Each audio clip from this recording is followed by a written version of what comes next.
Kathy, ready in 10. 3, 2, 1. Welcome to Imperial Airships, where we're celebrating a century of the British Empire's favourite long-distance transport. And joining us live from the control room of our flagship is one of our longest-serving commanders, Captain D. Ridgeable. Do we have Captain? Welcome Captain Ridgeable. Which lofty heights are you joining us from today? Thanks, Kathy. Coming to you live from the skies above Cardington, as you know, the largest airship base in Europe, founded in 1927, almost 100 years ago. No, you're not. In fact, this bright and visionary dream never happened, did it, Captain? What? It's a glorious fleet of streamlined behemoths, the lifeblood of empire. And you don't really exist, do you? Look here, young lady. For decades, the airship has symbolised the ultimate in aerial carriage. It promised luxury, long-distance transportation. It's a defining image of the early 20th century. True, but that's not the whole story, is it? The popular image of the airship is anything from a white elephant to a giant floating bomb. Today, viewers, we explore how Britain, a pioneer of rigid airships, experienced its fair share of tragedies, resulting in the collapse of a dream, an airship programme that was supposed to change the world. Today, we ask, what went so terribly wrong? So I don't exist. Well, I hope I can contribute. I do know an awful lot about this stuff. Go on then. Set the scene for us. Ever since the Montgolfier brothers took the first hot air balloon flight in 1783, the idea of using a bag of gas to fly has formed a key part of humanity's efforts to conquer the skies. As early as 1878, the British Army was experimenting with balloons. In 1902, Stanley Spencer made the first successful airship flight in Britain, when his engine-powered balloon flew across London. Now, I need to make an important distinction. We're not covering all types of airships, but a specific type of dirigible. Named after my grandfather, who invented them. Don't be silly, you don't exist, remember? No, viewers. Some airships are like streamlined balloons with engines, called blimps. They get their shape from being inflated. The other type, big ones, giant airships with a fixed internal frame, that's what we will be talking about. What you think of when you hear Zeppelin or Hindenburg. Tell us how Britain got into the dirigible business, Captain. Certainly.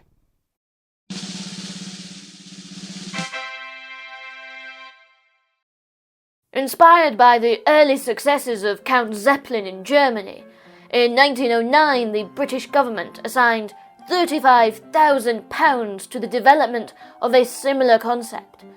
£2.5 million in today's money.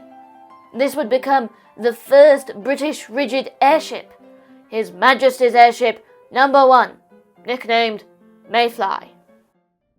Did fly? What? The Mayfly. Did it, in fact, fly? Oh, I'm getting to that. As it was a ship of the air, it was under the jurisdiction of the Admiralty.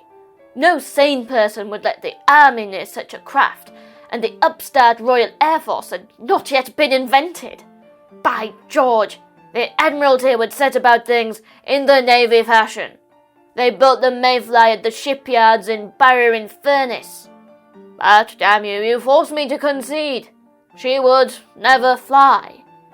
In 1911, she was being manoeuvred out of her hangar, which floated on the sea at the docks, when she was caught by a gust of wind and snapped clean in half. I suppose some might have considered it inherently risky trying to manoeuvre a 500-foot-long rigid balloon out of a floating hangar whilst windy. Steady on now. No individual was officially blamed for the incident. Could have happened to anyone. The ship was considered unrecoverable and scrapped. It was such an embarrassing failure that airship development was halted for 2 years. That is, until things started looking like...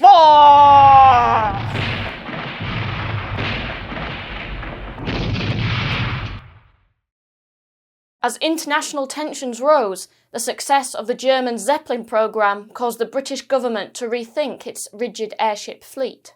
Oh yes, in 1913 Britain tried again with HMA-9. But let's be honest, much of the design was based on a Zeppelin which had accidentally landed in France earlier that year. That's the thing. With the story of airships, much of the development came from nicking other people's ideas. It's called research. Anyway, we had our own top chaps on the job. The design team included a young Barnes Wallis, who went on to design the Wellington bomber and the bouncing bomb. In January 1915, Britain experienced the terrifying new phenomenon of aerial bombardment, as Zeppelins carried out the very first aerial raid on Britain. A whole new way of waging warfare. Britain needed to compete. I should jolly well say so. It's not authorised. Betty fucking bean counter. It is authorised. Not anymore. I have my orders too. Hands off my airship. It's not going to be needed. Hello. Who are you? Cyril Servant, Esquire. Department of Administration. Ah, Cyril Servant. I guess you could represent bureaucratic interference. I do like to keep busy. In March 1915, only 2 months after the Zeppelin raids, the government changed its mind again.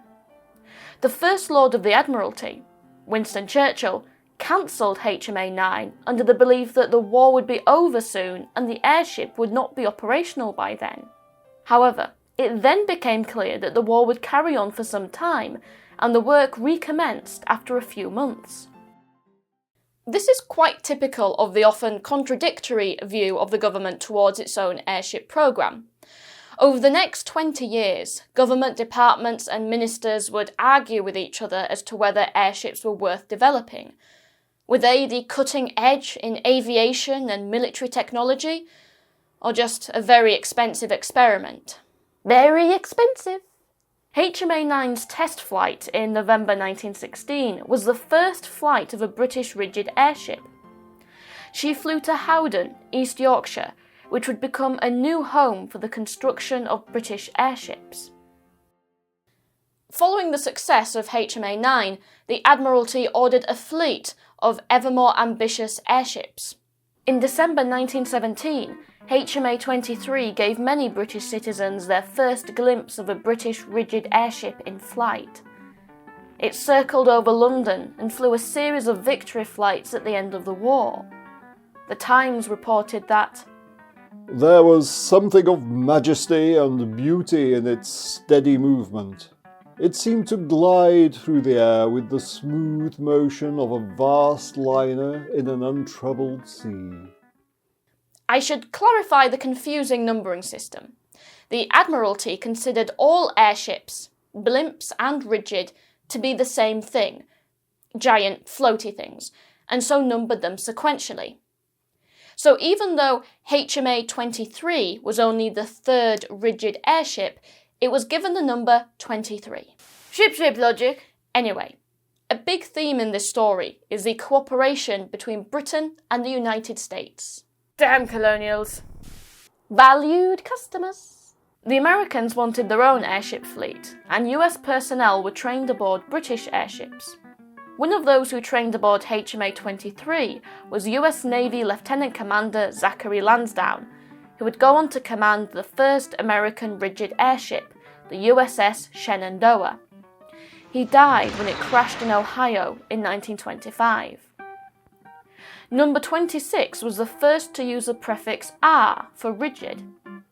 It supervised the surrender of German submarines in November 1918, alongside HMA-23. R-27 took part in anti-submarine patrols, but was destroyed in a fire at Howden in 1918. R-29 is the only British rigid airship to claim an enemy kill. In 1918, it sank a U-boat by bombing it.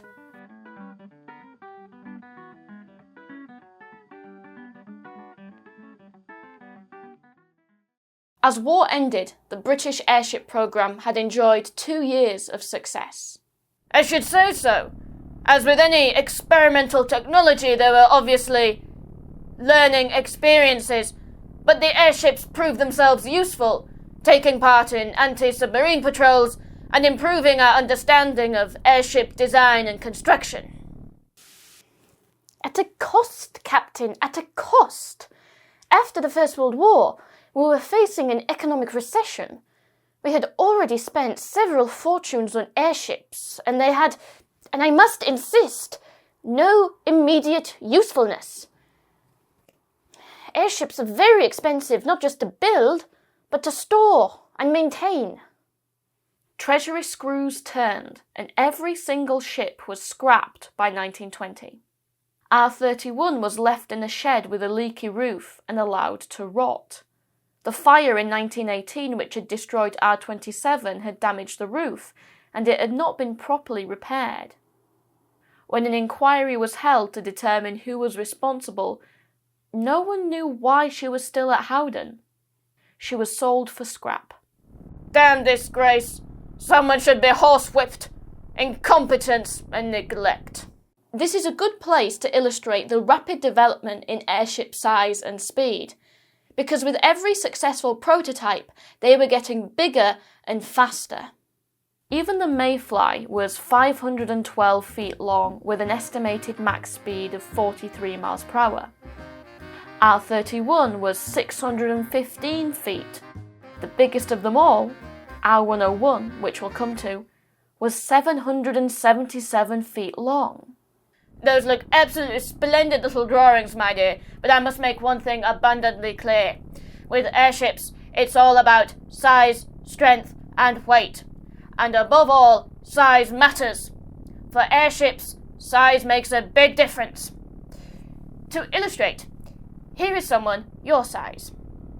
Now, here is that same person standing next to the largest RAF bomber of the Second World War.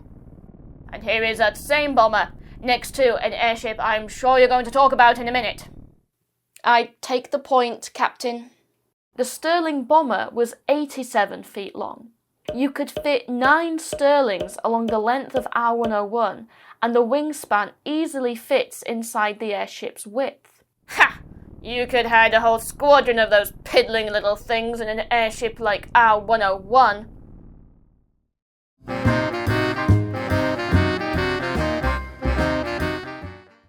Up to this point, airships were used for exclusively military purposes. But as the war ended and the economy started to recover, thoughts turned to their civilian use. R-34 would have been the first aircraft of any type to cross the Atlantic non-stop, but damage forced a delay which allowed Alcock and Brown to make their landmark flight in June 1919 in a Vickers Vimy bomber. Just a month later, R-34 set off for its own transatlantic attempt and landed successfully in New York after 108 hours. A new world endurance record, and with it, a bold new vision. Truly luxurious aviation. Airships had already proved themselves capable of travelling long distances, but they were still slow when compared to aeroplanes. It had taken Alcock and Brown only 16 hours to cross the Atlantic. Aeroplanes? Nasty, smelly, cramped little things. We'd want to be cooped up in one of those. You'd have to pay me. And talk about speed? Our rivals weren't aeroplanes. They were the great ocean liners. We could go twice as fast as them, 3 times. And it's not just about speed, because we could cross continents as well. Just think of it. The ability to reach destinations far inland, as well as coastal cities. The Vision was no less than a luxury cruise liner of the air. But it was down to the engineering and materials of the day to deliver that vision. Make them big enough and you can do anything. It's all a question of size. Oh, Captain, would that it were so simple. R-34 returned to Howden, but in 1921 was damaged and written off. R-36 was the world's first airship with a civilian registration. It was supposed to carry 50 passengers in unparalleled luxury. Yes, And in 1921, it made a number of successful short-range test flights. Passengers enjoyed airy lounges, aerial dining, even the world's first in-flight magazine. But, Captain, the engineering simply did not stack up. The airship was seriously low on useful lifting capacity. If you wanted to travel long distances, by the time you had enough fuel on board, the R-36 could only carry a handful of passengers. Just make 'em bigger! Well, Captain, they tried that, didn't they? After receiving damage during one of her flights, R-36 was put into a shed at Howden and largely ignored. Government interest waned as they realised the gap between the vision and the reality. Hello. Not you again. Well, I wasn't wrong, was I? And the economic... Stop blithering, you bean counter! But it's not the end of the story. Focus now turned to the world's largest airship, R-38. I despair of politicians. Within a few months, it was ordered, cancelled, reordered, then earmarked for disposal. Completely shambolic.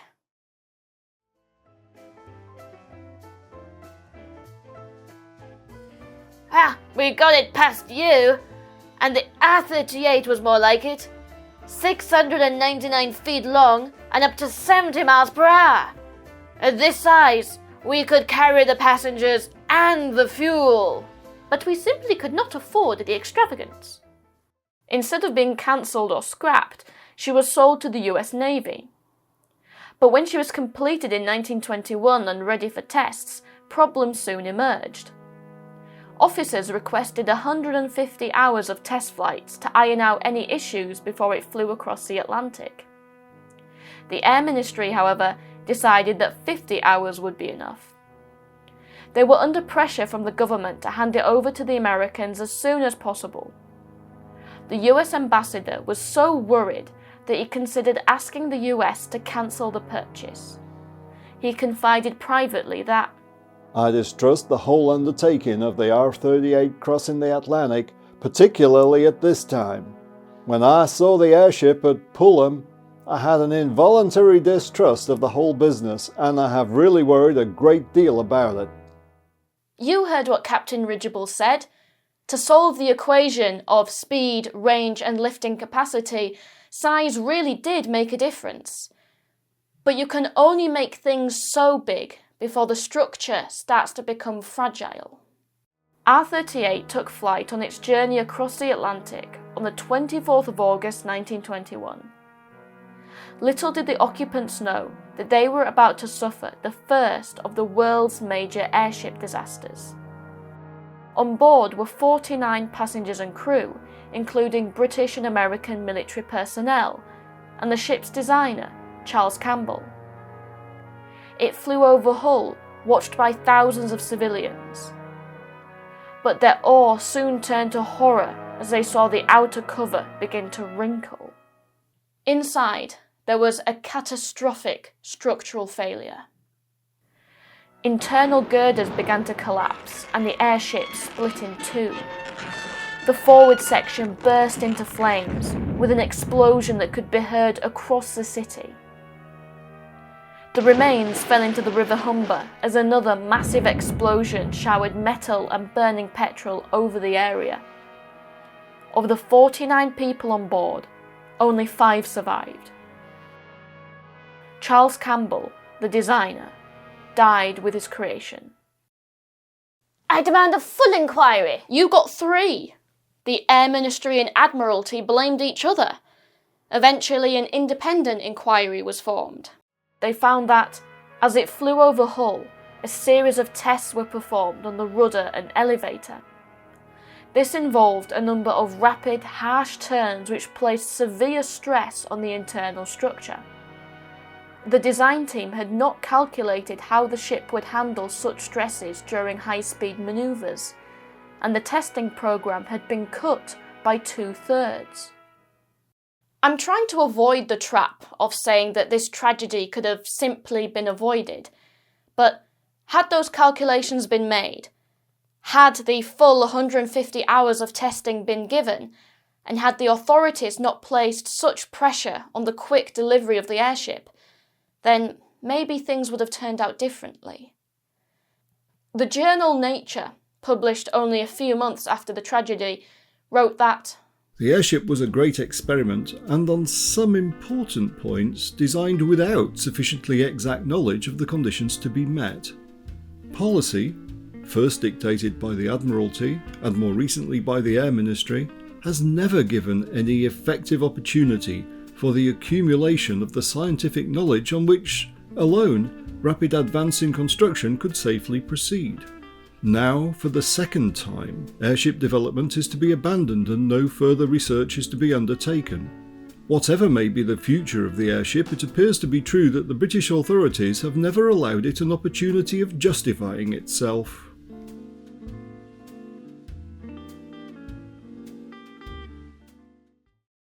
In 1924, 3 years after the R-38 disaster, the government returned once again to the airship programme, like a moth to the flame. It announced the Imperial Airship Scheme, a bold plan to unite the British Empire via long-distance airship routes. And, in a unique twist, there would be 2 separate projects. What? 2 projects? Double the cost? Oh yes, one would be built by the government and the other by a private company.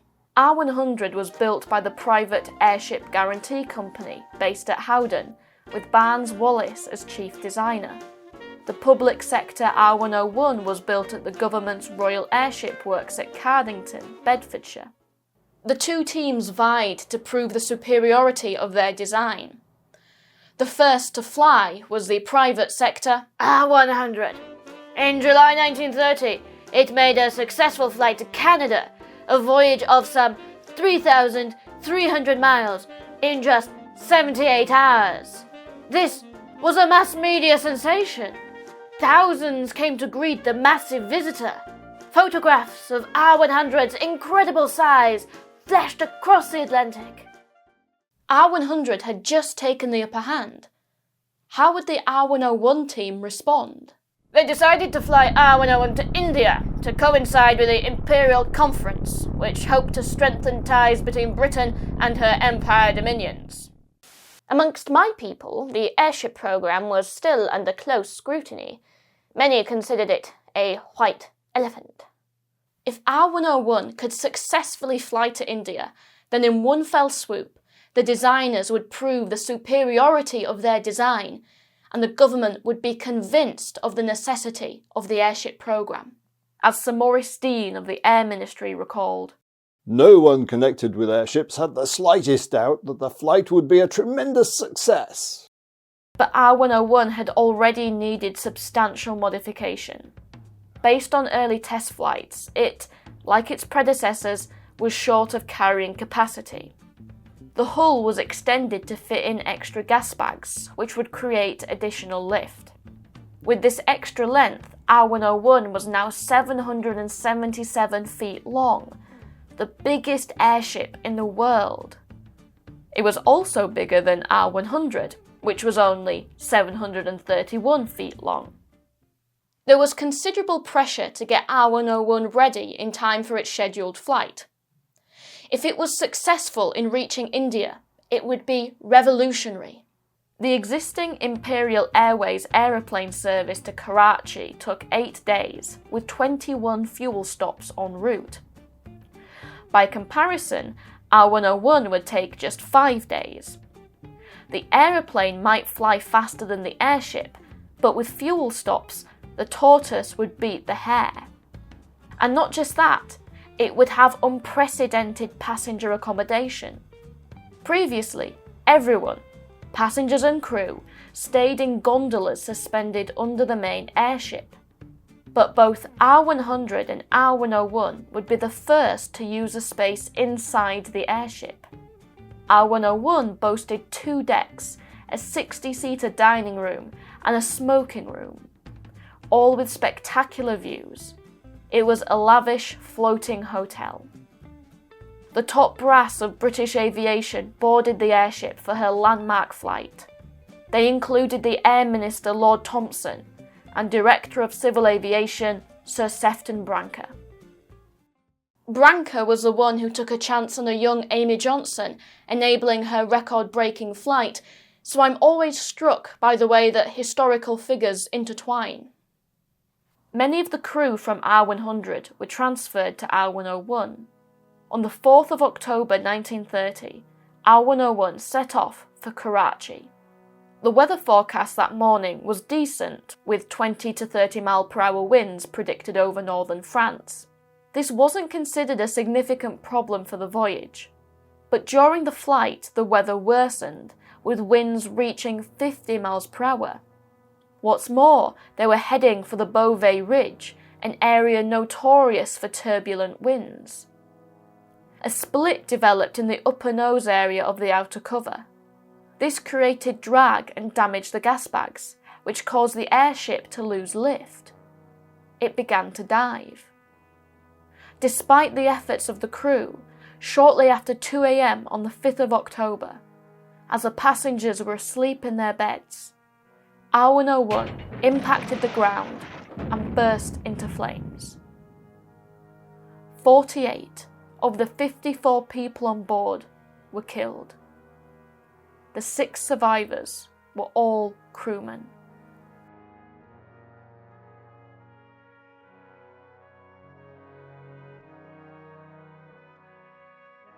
The story of R101 is a classic in the genre of Swiss cheese accidents. Swiss cheese, what's all that about? Well, Captain, as we explained in our video on the Royal George disaster, the Swiss cheese theory is the idea that most accidents aren't caused by one freak event. Rather, it's a series of errors which build up until catastrophe.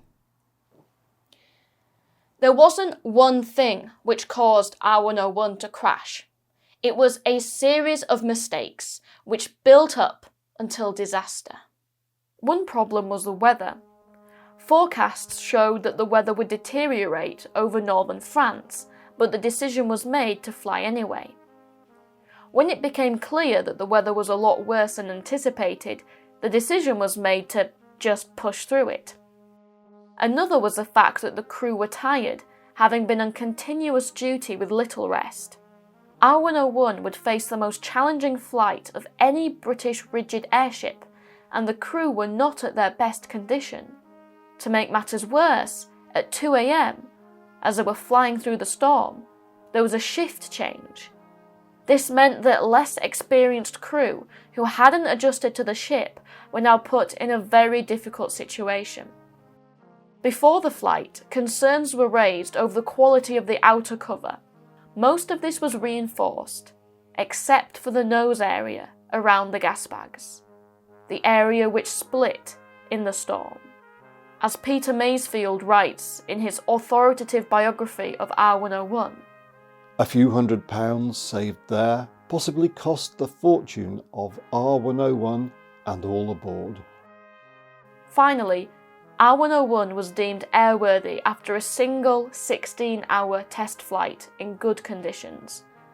Masefield sums it up well. By the standards of the day, in which previous airships had set out on long flights with less preparation and had succeeded triumphantly, they were right. By today's standards, there was overconfidence and an inadequate test program. These factors by themselves probably would not have caused a crash, but combined together, they built up to catastrophe.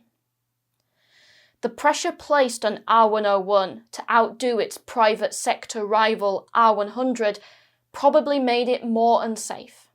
The journal Nature wrote that spectacular long-distance flights must never be undertaken for psychological reasons alone. The necessity for completing an advertised program imposes upon the experimenter an extra anxiety that is quite unfair. The disaster shocked the nation and was the final nail in the coffin of the British airship programme. It was too expensive. The long-anticipated benefits of airships had only faintly materialised with the flights of R34 and R100, but it wasn't enough. And, perhaps crucially, the key personnel involved had just been wiped out. People were feeling airship fatigue. Nature wrote, "There is a school of thought that now feels we have contributed our quota to airship development for the present, and as larger airships are being built in the United States and projected in Germany, we might stand aside and watch those for a period." Airships were perhaps the Concorde of their time. Futuristic prestige projects, commissioned as much for national pride as for real practicality. Expensive to operate, needing careful handling, and, once tragedy struck, you can never quite trust them again. We were nearly there, though. A couple more years, a bit more testing. Sorry, Captain. I'm not a huge fan of counterfactuals, especially not that one. I'm afraid the captain is overlooking the change in national priorities in the late 1930s. Good point. The First World War may have birthed the dirigible, but the Second World War buried it. By the late 1930s, the British aviation industry was almost wholly turned over to rearmament, building up a modern force of aeroplanes for the RAF and Royal Navy. The glorious fleet of airships could never have been built. There wasn't the spare industrial capacity. But post-war, then? Sorry, Captain, forget it. By 1945, there were all-weather runways across much of the world, and the high-performance land plane was truly ascendant. The airship, like that other pre-war icon, the Empire flying boat, did not have economics on its side. They could still come back! We have the technology! Perhaps. The romance refuses to die. For all your steampunk visions, the fact is, airships had the lifespan of, well, a mayfly.